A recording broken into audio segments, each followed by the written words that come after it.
I say that it's still likely, but there are also quite a few things going against it.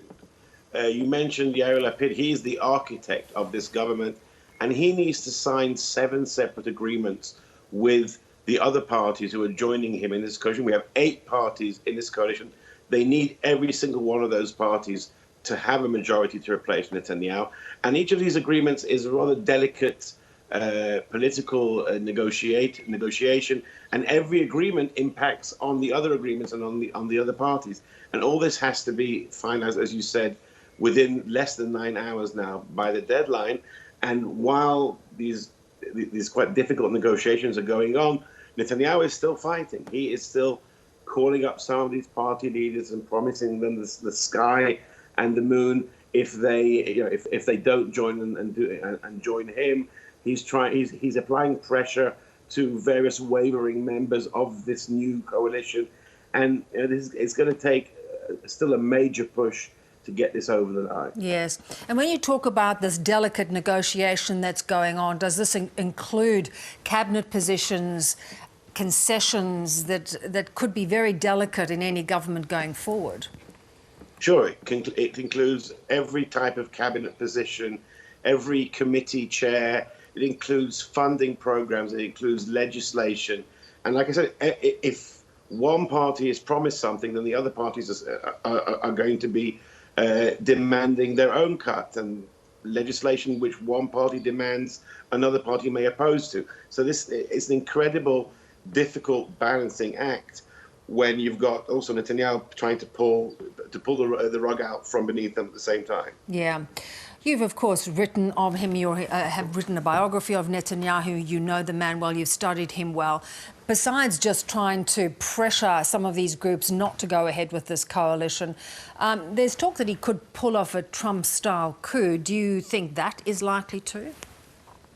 I don't think it's possible within the Israeli framework. The security agencies, the military, are very careful not to be politicized in that way, so they won't help out with anything like that. They would probably even block it if such a thing would happen.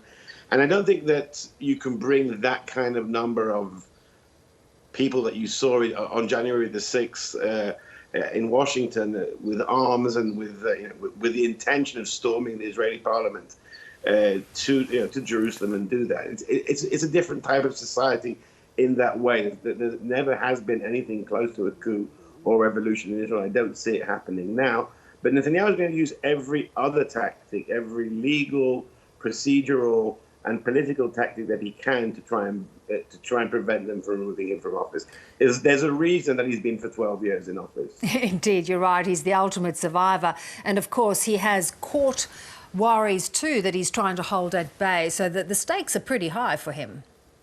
The stakes are huge for him, but as we speak, the court case is ongoing. There's a witness on the stand now giving testimony against him, and nobody thought at the time that someone who's been indicted for bribery and fraud would remain in office. The idea seemed outlandish, but then Netanyahu was indicted. He said, "No, I'm not going to resign. Come and get me." And he's brazen it out so far. He's going to try. This is the closest we have been in 12 years to replacing Netanyahu. And yet it's still far from certain. Indeed. And so I wonder what your thoughts are, the recent hostilities between Israel and Hamas that played out so close and in the middle of these negotiations. Do you think this has played a role in the push to get rid of him?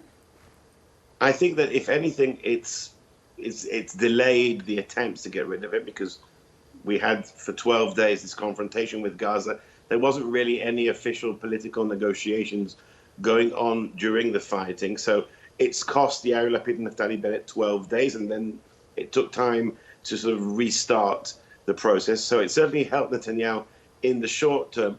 In the long term, I think it's not going to be a good thing for him. I think that it's just increased the feeling of many Israelis that he isn't delivering solutions, not a solution to Gaza, certainly.